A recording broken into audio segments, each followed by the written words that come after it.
കാലടിയിൽ bus terminal cum shopping കോംപ്ലക്സിന്റെ നിർമ്മാണം March 23-ന് ആരംഭിക്കും. 2 വർഷം കൊണ്ട് നിർമ്മാണം പൂർത്തീകരിക്കുമെന്ന് കാലടി പഞ്ചായത്ത് ഭരണസമിതി അംഗങ്ങൾ. എന്നാൽ ബദൽ സംവിധാനങ്ങൾ ഏർപ്പെടുത്താതെ നടത്തുന്ന പഞ്ചായത്തിന്റെ നടപടിയിൽ പ്രതിഷേധിച്ചുകൊണ്ട് അങ്കമാലി കാലടി ബസ് ഉടമകളും തൊഴിലാളി യൂണിയനുകളും രംഗത്ത്. കാലടിയിലെ ജനങ്ങളുടെ ചിരകാലാഭിലാഷമായ bus terminal cum shopping complex നിർമ്മാണത്തിന് തുടക്കം കുറിക്കുന്നതായി ഗ്രാമപഞ്ചായത്ത് പ്രസിഡന്റ് ഷൈജൻ തോട്ടപ്പള്ളി വാർത്താസമ്മേളനത്തിൽ പറഞ്ഞു. ബസ് ടെർമിനൽ കം ഷോപ്പിംഗ് കോംപ്ലക്സിന്റെ നിർമ്മാണ പ്രവർത്തനങ്ങൾ ആരംഭിക്കുകയും വായ്പ എടുത്ത് നടപ്പിലാക്കുന്ന പദ്ധതിക്ക് സർക്കാർ ഏജൻസികളിൽ നിന്നും താൽപര്യപത്രം ക്ഷണിച്ച് കരാർ ഉറപ്പിച്ചു കഴിഞ്ഞു. കളമശ്ശേരി AK കൺസ്ട്രക്ഷൻസ് ആണ് കരാർ ഏജൻസികളുള്ളത്. 12.5 കോടി രൂപയുടെ പദ്ധതി 2 ഘട്ടങ്ങളിലായിട്ടാണ് പൂർത്തിയാക്കുക.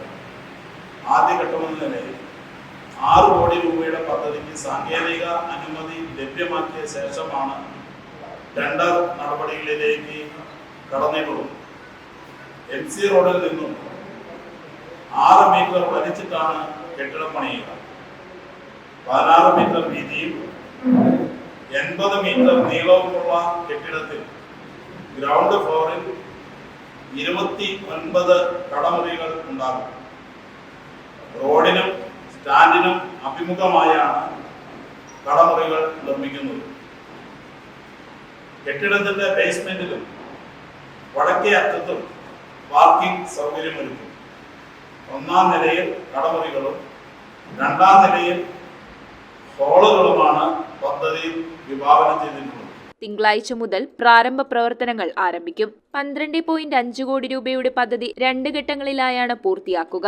ആധുനിക രീതിയിലുള്ള bus terminal cum shopping complex നിർമ്മാണം ആരംഭിക്കുന്നതോടെ നിലവിലുള്ള സ്റ്റാൻഡ് താൽക്കാലികമായി മാറ്റി പ്രവർത്തിപ്പിക്കേണ്ടി വരും. ഇത് സംബന്ധിച്ച് ബസ് ഉടമ സംഘടനകളും പോലീസ് മോട്ടോർ വാഹന വകുപ്പ് അധികൃതരുമായി പല യോഗങ്ങളും ചർച്ചകളും നടത്തി. ചർച്ചകൾക്കൊടുവിൽ നിലവിൽ പ്രവർത്തനക്ഷമമല്ലാത്ത പഞ്ചായത്തിന്റെ പൊതുമാർക്കറ്റിന്റെ ഗ്രൗണ്ടാണ് ബസ് സ്റ്റാൻഡായി ഒരുക്കാൻ തീരുമാനിച്ചിരിക്കുന്നത്. Vice president Shanida Naushad, standing committee ചെയർപേഴ്സൺമാരായ ശാന്ത ചാക്കോ, ഷിജി വർഗീസ്, സിജു കല്ലുങ്ങൽ, അംഗങ്ങളായ MP Antony, Ambika Balakrishnan, Shantha Binu, Binoy Kooran, Shija Sebastian, Ambili Sreekumar, KT Eldhose, PB Sajeev എന്നിവർ വാർത്താസമ്മേളനത്തിൽ പങ്കെടുത്തു. എന്നാൽ ബദൽ സംവിധാനങ്ങളൊന്നുമില്ലാതെയാണ് പഞ്ചായത്ത് നടപടി സ്വീകരിച്ചതെന്നാരോപിച്ച് ബസ് ഉടമകൾ പ്രതിഷേധവുമായി രംഗത്തെത്തി.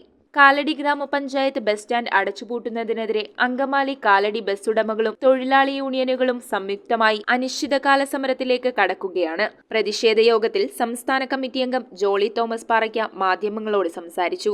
പഞ്ചായത്ത് കഴിഞ്ഞ ദിവസം ബസ് ഉടമകളുടെ മർച്ചന്റ്സ് അസോസിയേഷനെ ആർടിഒ അധികാരികളെയും പോലീസിനെയും ഉൾപ്പെടുത്തി ഒരു മീറ്റിംഗ് വിളിക്കുകയും ഞങ്ങൾ സംബന്ധിക്കുകയും ചെയ്തിരുന്നു. പക്ഷേ എടുത്ത നിലപാടുകൾ പഴയ നിലപാടുകൾ തന്നെ ഞങ്ങൾക്ക് അംഗീകരിക്കാൻ സാധിക്കാത്തൊരു നിലപാട് ആയിരുന്നു. അതിലാണ് ഈ മാർക്കറ്റിൽ പുതിയ മാർക്കറ്റിൽ ക്രമീകരണം ഏർപ്പെടുത്താമെന്ന് പറഞ്ഞത്. ഞങ്ങളുള്ള വിയോജിപ്പ് അന്ന് തന്നെ പ്രകടിപ്പിക്കുകയും ചെയ്തിട്ടുള്ളതാണ്.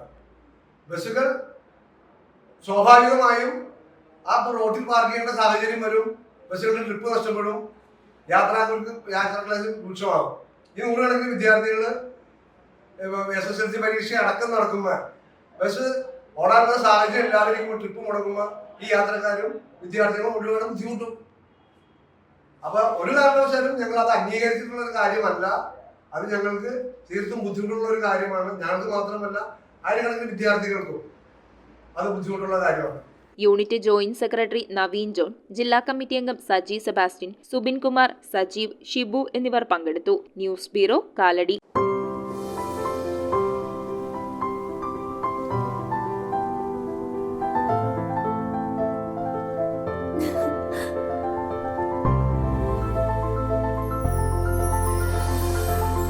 കളങ്കമില്ലാത്ത സൗഹൃദം പോലെ കലർപ്പില്ലാത്ത വിശ്വാസം. കല്ലൻസ് ജ്വല്ലറി.